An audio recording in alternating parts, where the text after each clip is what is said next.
round 3, match 3, game 2. Matt is up 1-0 here, and he's resolved an Archive Dragon. That's got to be a good sign. Frank's got the blind obedience going. I'd love to find out what life totals are, if someone wouldn't mind checking that for me.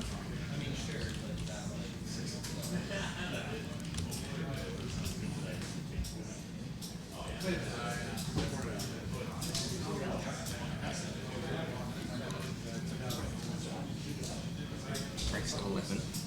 That's it. 3? Okay. So Matt's just trying to stabilize here, 11-3.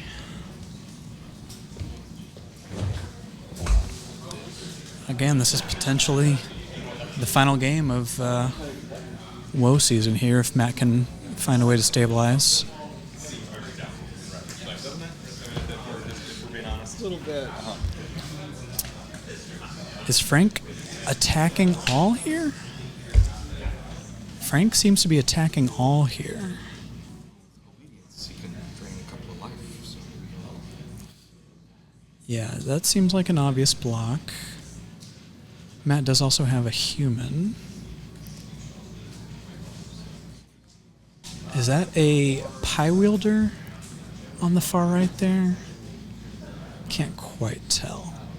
Looks like it's got... That one? Right there. The one that's attacking there. Yeah. In between all the cardboard, as you were saying.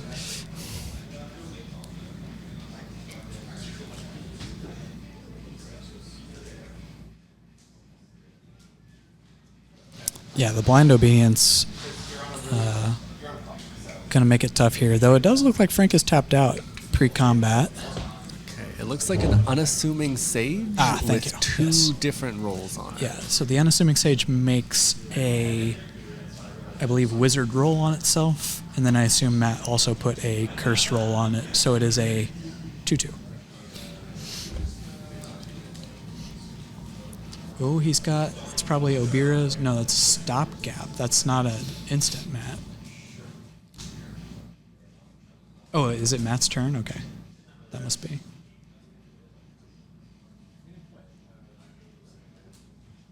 Yeah, this must be Matt's turn.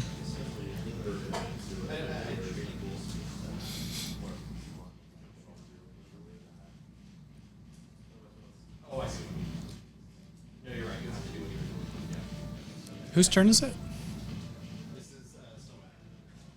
Yeah, it's Matt's turn. Okay. Still Matt.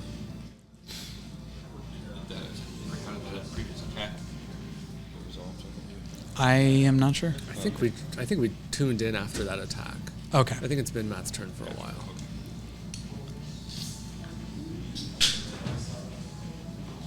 That would make sense. Yeah, because Matt was in the tank and his teammate was helping. Okay. So I think they were just trying to figure out how do we get back from there. But still, this blind obedience, Frank just needs 3 spells, basically. Any 3 spells to close out.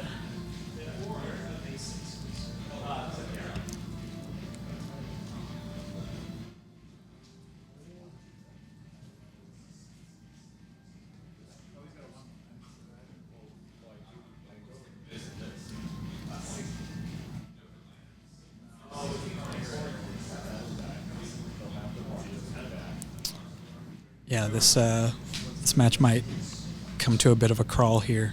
See, I mean, this is for all the marbles, so you can't really blame the whole team coming together to strategize every little move here. Time for a little 3-headed giant. Yeah. So if Frank wins, that's going to take them to 1-1. Yes. Okay, we'll go to game 3. And Frank just needs to cast 3 spells, ostensibly, to get there. Looks like that's 1.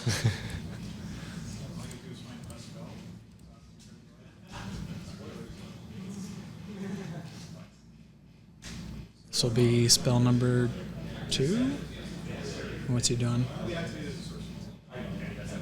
He's activating... In the booth right now, it's the Nadia, that's me, and I'm joining Ryan. And Alex is nearby. He's our man on the floor. Booth adjacent, yeah. We're going to throw it to him later for the field analysis. Yeah.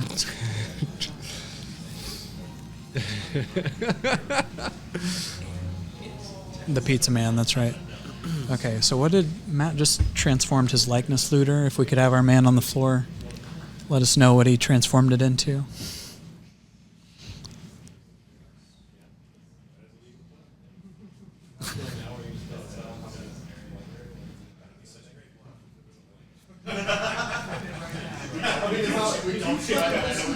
Matt transformed his likeness looter at end of turn. I'm not quite sure what it was into. He's just going to go ahead and loot, and they're going to game 3.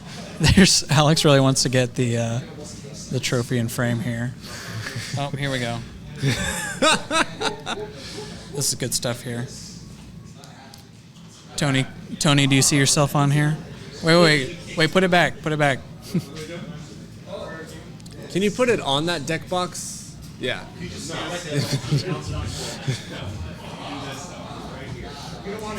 See, they're not on the end of the table there, so we wouldn't. There's more table. We wouldn't be able to sit dead on, and we're also confined to cables that are connected to a computer over here on my left. So I'm sure our setup will only improve in future seasons here, but hey, this wasn't the feature match anyway, so what do you want? Oh, you were saying they moved to end. Gotcha. I'm caught up now. Apologies.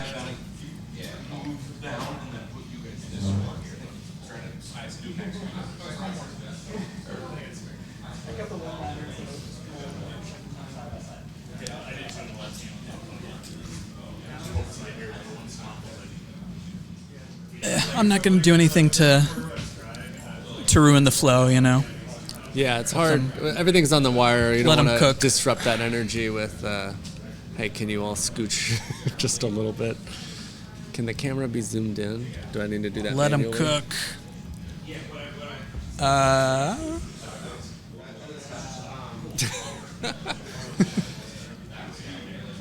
Hey, folks, I'm happy to deliver one disruption from chat today.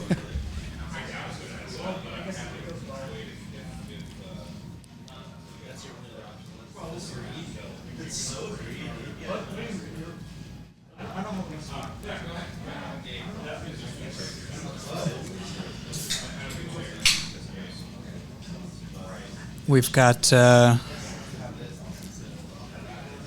technical director Tony directing us from afar here. Tony, is that better or worse? Be honest.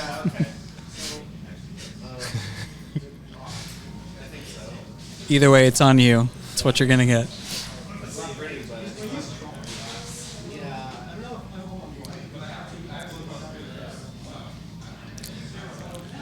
Man, we are even considering which turn 1 land we go with here. Yeah. I mean, this is three-headed giant at its finest.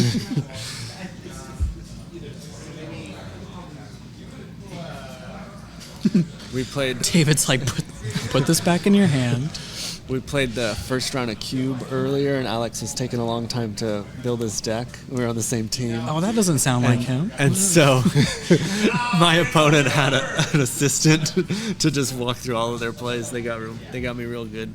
Oh, he was shipping a card there. That's why it was. Okay. Yeah, that's funny. Okay, so here we go. Yeah, it looked like Matt mulliganed to 6 there and bottomed a Hopeless Nightmare. Turn 2 Baronati is pretty solid. Yeah, I'm also excited that this came down to the last game, especially since it went in 4-2 with Sean yet to play a match,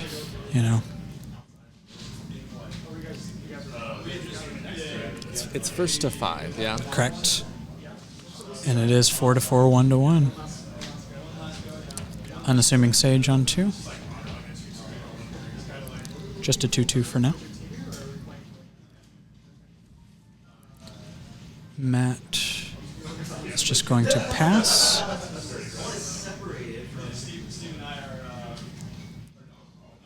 We saw a quick study in hand there. That's probably the plan, just to fire that off at instep. Does Frank have land number 3? I think so. Yes, there it is. Looks like they were deciding which land to play for the turn. What's that? Is that a fawn? I think that's the Root Rider fawn. Frank anticipating a spell stutter. It does not come. Yep.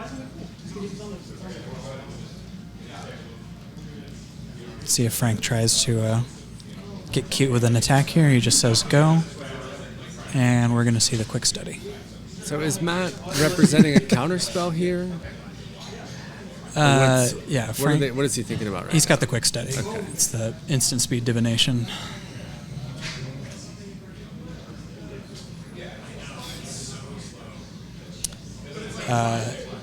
Representing, though, for sure. Frank did not assume that his fawn resolved there.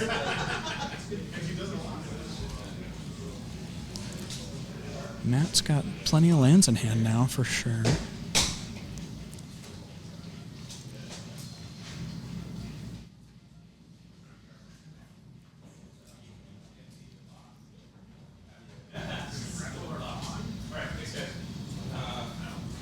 He's just gonna main phase Obira here so that he can lifelink his Baronati. Drain for 1.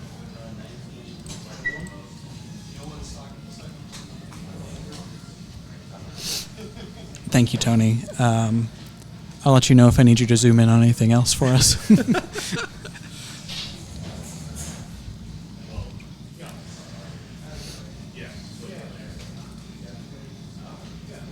All right, everyone's hitting their land drops. We got a real game going here. There's the Season of Growth.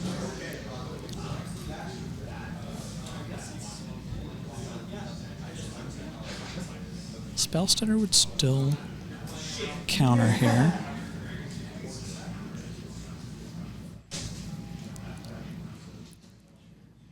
And Frank using mana very efficiently here.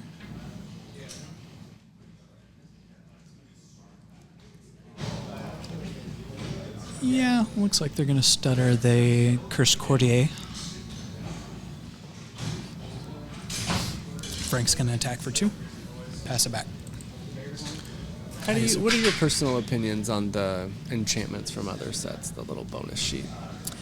I have really enjoyed the bonus sheets from previous sets. I just think it was mostly a big whiff. For this set? In this set specifically, unfortunately, yeah.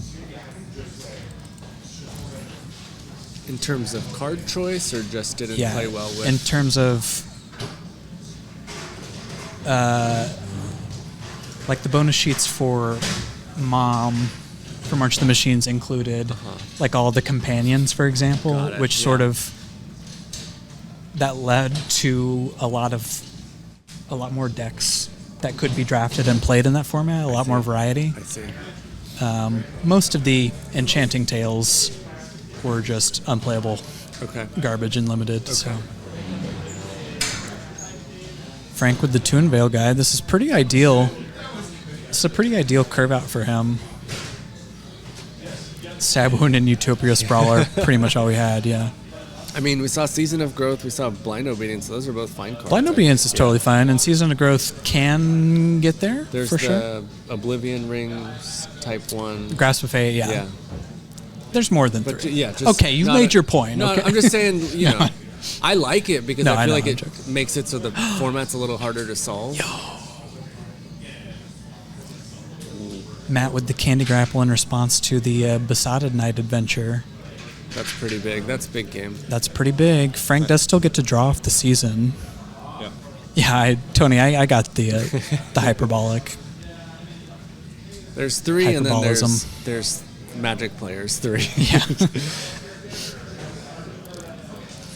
All right, so Matt can potentially attack and tap down, attacking for 4, 5, 6, 7 here.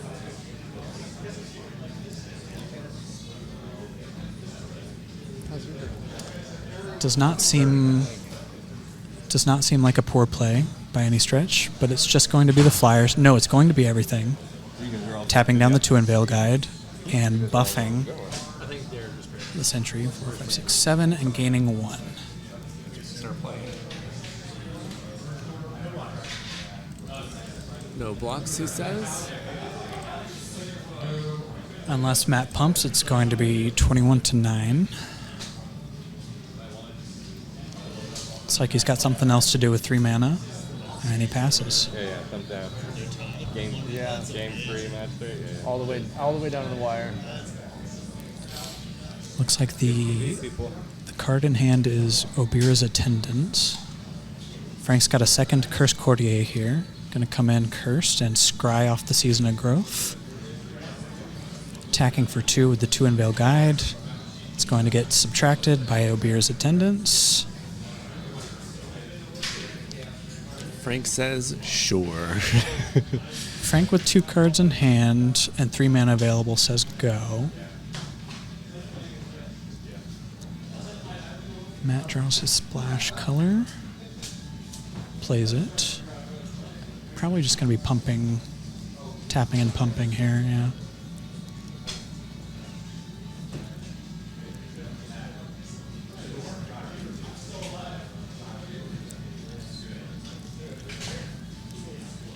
You want to switch the camera over and show the crowd that's Oh, yeah, formed let's, in front of this table? Oop, that's us. Yeah. This final match is drawing a little bit of a crowd here.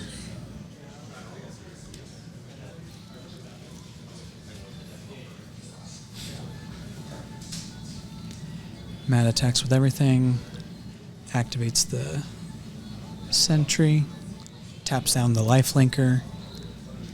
This is another attack for 7. Looks like Frank does have some kind of response here.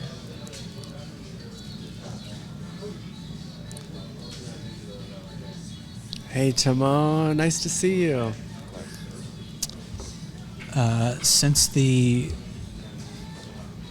Hey, Timon, thanks for joining us. Since he did pump the Sentinel to a 4 power, Frank's removal spell was able to take it out. He's still taking 3 and Matt's gaining 1. It'll be 22-6. But Frank, potentially with ways to gain life here, is definitely not totally out of it.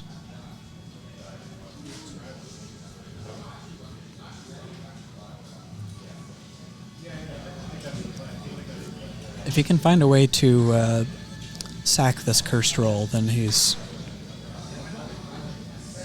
definitely way back in this game. Was the naughty pumped last turn? It probably was. You're probably right. So that's an extra drain.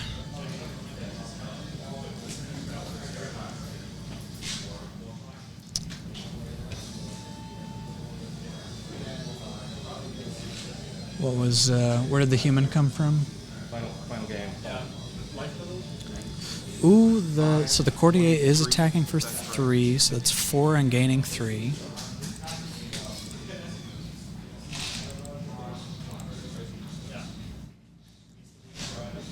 Okay, so what did he do? Oh, Stroke of Midnight on the Cursed Roll. Got it.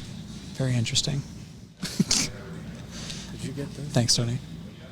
What's the white card on the left on Frank's side? Do you mean Frank's left or our left looking at Frank? On Frank's left, it is 2 Unveil Guide. On our left, it's the Cursed Courtier is in the middle there. Just coming on with the Naughty now. No pumps, so just a drain for 1, essentially. This is still very much a game we got here. Looks like Matt has something to do with mana here. Oh, yeah, just the attendance play. Hit for 1 off of Obira.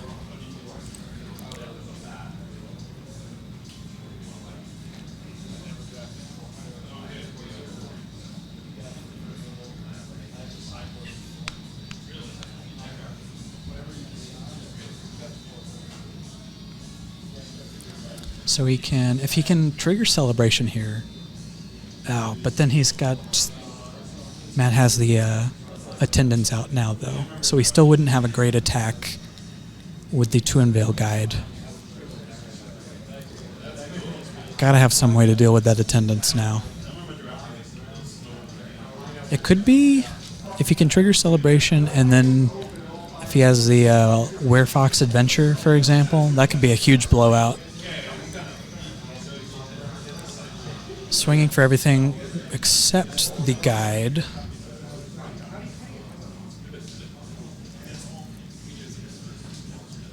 It's tough to... I don't think there's any way that Matt can block the Courtier here. If the Obier's attendance dies and Frank gains a bunch of life, that could be a huge swing. He thinks he's okay to block one of the 1 power things. What could Frank possibly have to pump this up to 4? Nothing's coming to mind. It could just be like a Light Blades or something. Kellen's Light Blades could certainly do the trick. I just don't think there's any reason to block here, right? I mean, he's at 20, right? When he's at 20, I feel yeah. like he's got so much cushion.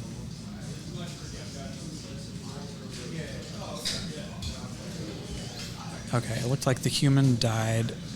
Matt's going to be taking 4, and Frank's going to gain 3.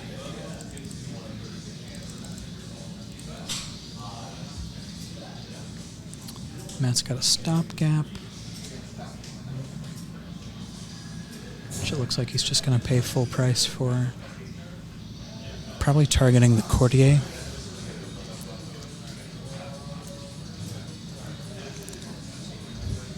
Just to prevent the lifelink. Although that, if he sends the Courtier back, then Frank could replay the Courtier and trigger Celebration on the Twin Veil Guide. So that wouldn't necessarily do the trick, per se.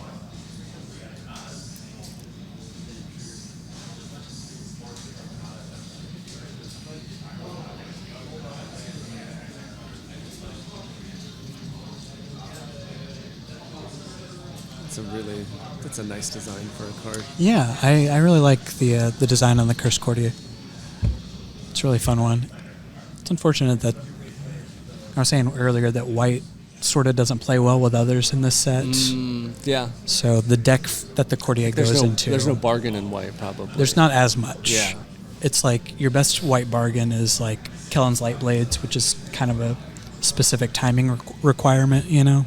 So not something you can just fire off. Yeah, I think if Matt's going to bounce anything, it would be the guide here. You don't think there's merit to resetting the Courtier? Well, like I said, the Courtier gets replayed, 2 permanents come in and trigger Celebration on the Twin Veil Guide, which gives it lifelink. So it's kind of... It's going to be a wash. It's kind of null at that point, yeah. Yep, that's the play. Full price stopgap and draw. Oh, he draws a removal spell with a bunch of fairies on board. So this is 6 damage and 1 lifelink coming in.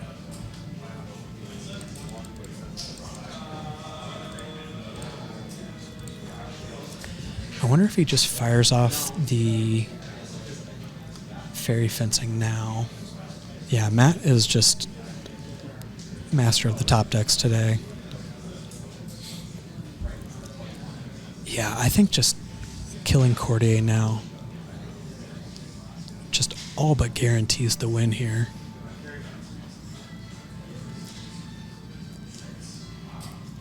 Maybe you do it on his upkeep or something, but yeah, I don't know. Oh, he's actually just going to put stopgap back on top. Interesting.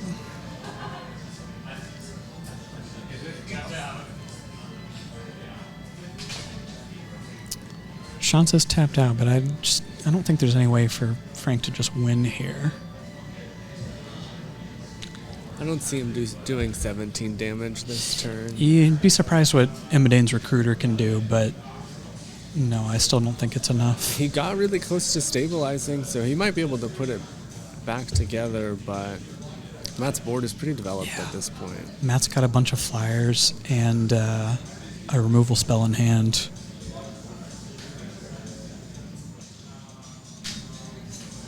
It's the Gallant Pie Wielder. Looks like he bottomed up planes there.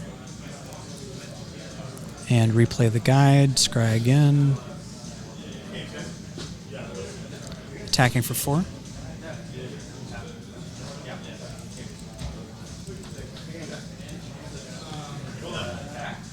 And that's going to do it.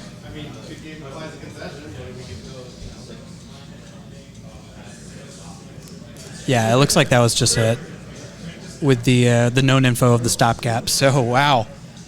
Huge comeback by Team Leftovers there, coming back from a 4-2 deficit in round 3. Congratulations to our Team Leftovers, our Wilds of Eldraine champions.